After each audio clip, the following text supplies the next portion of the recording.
വെറും 4 നീഡിൽ കൊടുത്തിട്ട് ഒരു 15-20 മിനിറ്റ് ഇതിന് സ്റ്റിമുലേഷൻ കൊടുത്തു. സ്റ്റിമുലേഷൻ കൊടുത്തപ്പോഴത്തേക്ക് the patient is ready for surgery. Heart block വന്നിട്ട് ബൈപ്പാസ് സർജറി ചെയ്യാനായിട്ട് തയ്യാറാക്കി വെച്ചിരിക്കുകയാണ്. അപ്പോൾ ഈ ബ്ലോക്കിൻ്റെ കാര്യം പറഞ്ഞപ്പോഴത്തേക്ക് ഈ ഒരു പരിധി വരെ അക്യുപഞ്ചർ ബ്ലോക്കുകൾക്ക് ഉപയോഗിക്കാം. പക്ഷേ അതൊരു വളരെ എക്സ്പെർട്ടുള്ള ഡോക്ടേഴ്സ് ആയിരിക്കണം. ഇതാണ് അതിൻ്റെ സയൻറ്റിഫിക് ആക്സസ് എന്ന് പറഞ്ഞു കഴിഞ്ഞാൽ നമ്മൾ സേർട്ടൺ അക്യുപഞ്ചർ പോയിൻറ്റ്സുകളിൽ നീഡിൽ ഇൻസേർട്ട് ചെയ്തിട്ട് സ്റ്റിമുലേറ്റ് ചെയ്ത് കഴിഞ്ഞാൽ the brain began to produce endorphin. നമസ്കാരം.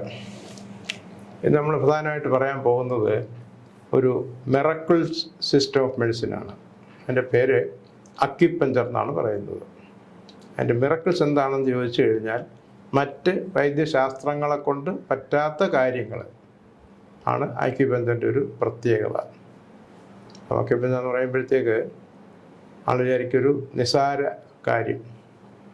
അത് മെഡിക്കൽ ഇതിപ്പോൾ ഞാൻ പറയുന്നത് മെയിനായിട്ട് ഡോക്ടേഴ്സ്, പിന്നെ മെഡിക്കൽ സ്റ്റുഡൻസ്, പാരാമെഡിസിൻ, പിന്നെ പൊതുജനങ്ങൾ എല്ലാവർക്കും അത്യന്താപേക്ഷിതമായിട്ട് അറിഞ്ഞിരിക്കേണ്ട ഒരു പ്രധാനപ്പെട്ട കാര്യമാണ് ഈ ഞാൻ പറയാൻ പോകുന്ന വൈദ്യശാസ്ത്രത്തിനെ പറ്റിയിട്ടുള്ള ഡീറ്റെയിൽസ്. ഇപ്പം അക്യുപഞ്ചർ എന്ന് പറഞ്ഞാൽ acus means needle, puncture puncturing of needles. അപ്പോൾ ഇതിൻ്റെ ഒറിജിൻ നമ്മൾ പറഞ്ഞ് നോക്കിക്കഴിഞ്ഞാൽ ആദ്യം നമ്മുടെ ഭാരതത്തിൽ നിന്ന് തന്നെയാണ് വന്നിരിക്കുന്നത്. എന്ന് പറഞ്ഞാൽ ഇത് ആയുർവേദത്തിൻ്റെ മർമ്മ ചികിത്സയുടെ ഡെവലപ്മെൻറ്റാണിത്. ഇത് പ്രചരിച്ചത് ബുദ്ധൻ്റെ കാലത്താണ്. കാരണം ഈ ബുദ്ധൻ്റെ കാലത്ത് ഈ ബുദ്ധ സന്യാസിമാർ നമ്മുടെ ഇന്ത്യയിലെ വേദങ്ങളും ശാസ്ത്രങ്ങളും എല്ലാം പഠിപ്പിക്കാൻ വേണ്ടി ലോകം മുഴുക്കെ അവർ അയച്ചിരുന്നു. അപ്പോൾ നമുക്കറിയാമല്ലോ, ബുദ്ധിസ്റ്റ് ഏറ്റവും കൂടുതലുള്ള ഒരു രാജ്യം ഇന്ത്യയിലുണ്ടാക്കി തന്നെയും ഏറ്റവും കൂടുതൽ ബുദ്ധിസ്റ്റ് ഉള്ളത് ചൈനയിലാണ്. അങ്ങനെ ഈ വൈദ്യശാസ്ത്രവും ചൈനയിൽ പോയി. അത് ആദ്യമായിട്ട് അവിടുത്തെ രാജാക്കന്മാരെയാണ് ഈ ബുദ്ധ സന്യാസിമാർ പഠിപ്പിച്ചത്. അപ്പോൾ അവിടുത്തെ അന്നത്തെ പ്രധാന രാജാക്കന്മാർ പറഞ്ഞു കഴിഞ്ഞാൽ യെല്ലോ എംപറേഴ്സ് എന്ന് പറയും.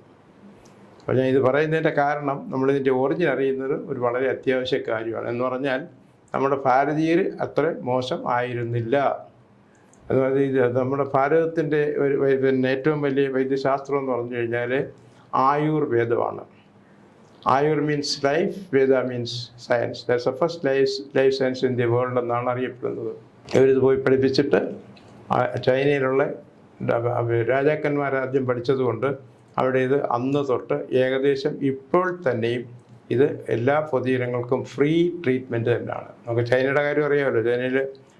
ചൈനീസ് ജനങ്ങൾക്ക് വേണ്ടി ഒന്നും ഒരു ചാർജ് ചെയ്യാറില്ല. എത്ര വലിയ ഹോസ്പിറ്റലായാലും ചെറിയ ഹോസ്പിറ്റലായിരിക്കും.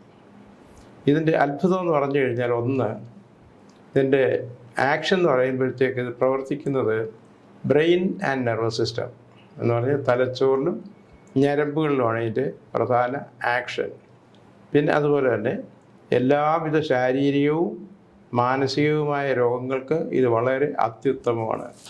ഇതിൻ്റെ ഒരു പ്രത്യേകത എന്ന് പറഞ്ഞു കഴിഞ്ഞാൽ ഇതിന് ഇഞ്ചൂറിയസ് ആയിട്ടുള്ള മെഡിസിൻസോ ഡ്രഗ്സോ ഒന്നും എടുക്കുന്നില്ല. ഇത് completely based on the science and above science and the philosophy. It is a no myths, no magic. ഇതിനകത്ത് ഒരു മാജിക്കും ഇല്ല, മിത്തും ഇല്ല, യാതൊന്നുമില്ല, സയൻസ് തന്നെയാണ്. പിന്നെ അതുപോലെ plus philosophy. Where the science and there begins the philosophy എന്ന് പറഞ്ഞു കഴിഞ്ഞാൽ അത് മനസ്സിനെ പറ്റിയും സോളിനെ പറ്റിയും എല്ലാം വിവരിക്കുന്നുണ്ട്. നമ്മുടെ ആയുർവേദമായിട്ട് വളരെ സാമ്യതയുള്ളതാണ് ഈ ചൈനീസ് മെഡിസിൻ അല്ലെങ്കിൽ അക്യുപഞ്ചർ. അപ്പം ഇത് ഇന്ന് ലോകത്തിലേക്ക് ഏറ്റവും കൂടുതൽ അക്യുപഞ്ചർ പ്രാക്ടീസ് ചൈന കഴിഞ്ഞാലുള്ളത് യുണൈറ്റഡ് സ്റ്റേറ്റ്സിലാണ്. അതിൻ്റെ ഒരു കാരണം എന്ന് പറഞ്ഞു കഴിഞ്ഞാൽ ഇനിയാണ് പ്രധാനപ്പെട്ട ഒരു കാര്യം ഞാൻ പറയാൻ പോകുന്നത്. 1972 ലിൻഡൻ ജോൺസൺ എന്ന് പറയുന്ന അമേരിക്കൻ പ്രസിഡന്റ് ചൈന സന്ദർശിച്ചു. അപ്പോൾ ചൈനീസ് ഡോക്ടേഴ്സ് ഈ വേൾഡ് ലീഡേഴ്സ് പോകുമ്പോഴത്തേക്ക് അവർക്കെല്ലാം സ്പെഷ്യൽ കെയറാണ്. പിന്നെ അമേരിക്കൻ ഡോക്ടേഴ്സ് ഉണ്ടായിരുന്നു, ചൈനീസ് ഡോക്ടേഴ്സ്, പിന്നെ മറ്റ് എല്ലാ വൈദ്യസഹായത്തിനുള്ള എല്ലാവരും കാണാനായിട്ട് സ്പെഷ്യലിസ്റ്റും എല്ലാം കാണും. അപ്പോൾ ഒരാദ്യമായിട്ട് ഇതെല്ലാം കഴിഞ്ഞതിന് ശേഷം അവിടെ ചൈനീസ് ഹെഡ് പറഞ്ഞത് മിസ്റ്റർ പ്രസിഡൻറ്റ്. നമ്മളെ പോലെ പിന്നെ അമേരിക്കയിലെ പ്രസിഡൻറ്റിനെ മിസ്റ്റർ പ്രസിഡന്റ് സാർ എന്ന് പോലും വിളിക്കണ്ട, അത്രയും റെസ്പെക്റ്റാണ് മിസ്റ്റർ എന്ന് പറഞ്ഞാൽ ഒരു പ്രാധാന്യം കൊടുക്കുന്നത്. മിസ്റ്റർ പ്രസിഡൻറ്റ്, ഞങ്ങൾ ഒരു കാര്യം കാണിക്കാൻ പോകുന്നു, ഒരു അത്ഭുതമായിട്ടുള്ള. അപ്പോൾ എന്ന് പറഞ്ഞിട്ട് അടുത്തത് ഇദ്ദേഹത്തിനെ ഒരു സർജിക്കൽ തിയേറ്ററിലാണ് കൊണ്ടുപോകുന്നത്. അവിടെ ഒരു പേഷ്യൻറ്റിനെ ഒരു ഹാർട്ട് ബ്ലോക്ക് വന്നിട്ട് ബൈപ്പാസ് സർജറി ചെയ്യാനായിട്ട് തയ്യാറാക്കി വെച്ചിരിക്കുകയാണ്. അപ്പോൾ ഈ ബ്ലോക്കിൻ്റെ കാര്യം പറഞ്ഞപ്പോഴത്തേക്ക് ഈ ഒരു പരിധിവരെ അക്യുപഞ്ചർ ബ്ലോക്കുകൾക്ക് ഉപയോഗിക്കാം, പക്ഷേ അതൊരു വളരെ എക്സ്പെർട്ടുള്ള ഡോക്ടേഴ്സ് ആയിരിക്കണം. അത് പഴയ പിന്നെ സിസ്റ്റം. ഇപ്പോൾ അതിനുപയോഗിക്കുന്ന നമുക്ക് ലേസേഴ്സാണ്. അതിനെപ്പറ്റി ഞാൻ നേരത്തെ പറഞ്ഞിട്ടുണ്ട്, ഇനിയും നമ്മളതിനെപ്പറ്റി പറയും. അപ്പോൾ എല്ലാവരും ഹാർട്ട് എന്ന് പറയുമ്പോഴത്തേക്ക് പ്രധാനമാണ്.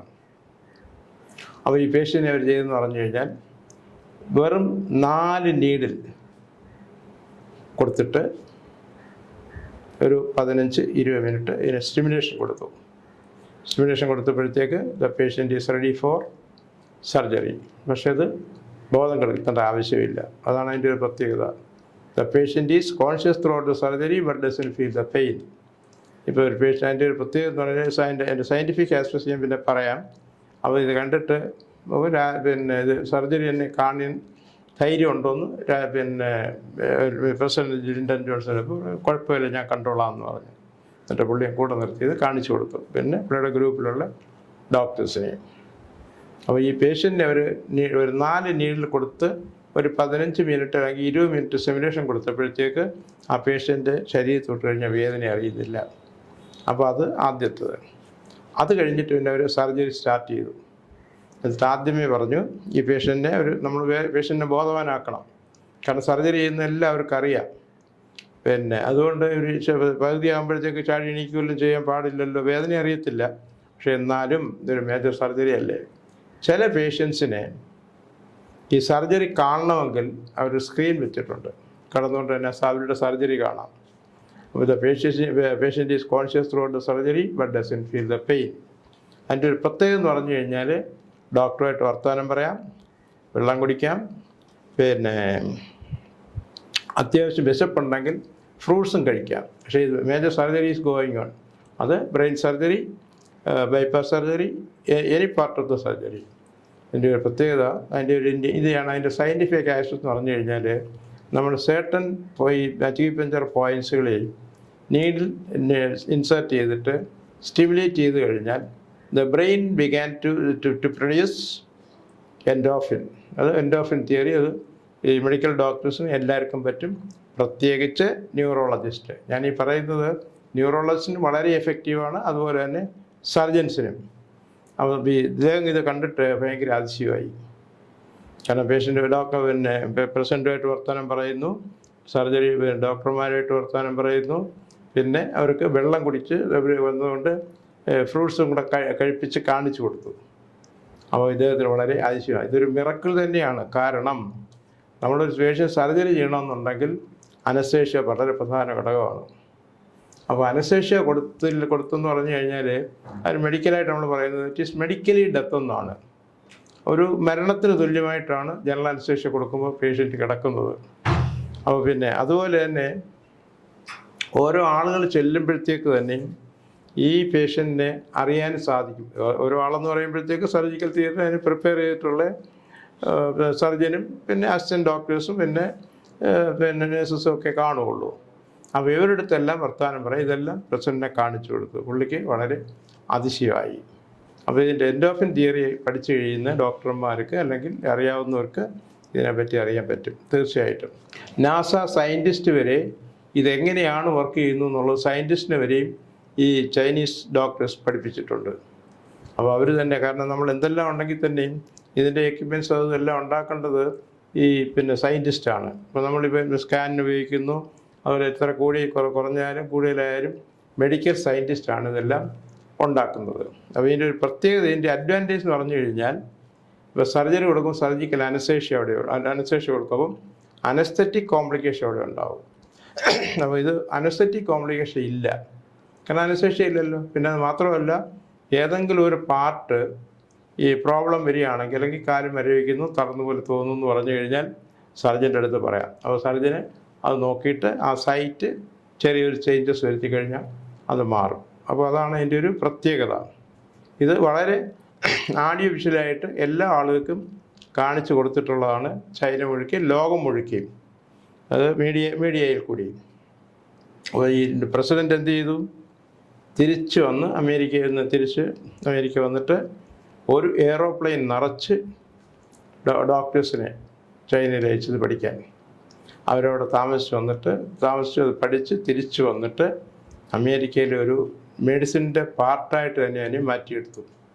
WHO തന്നെ ആദ്യം ഇതിനെ അംഗീകരിക്കാതിരിക്കുകയായിരുന്നു.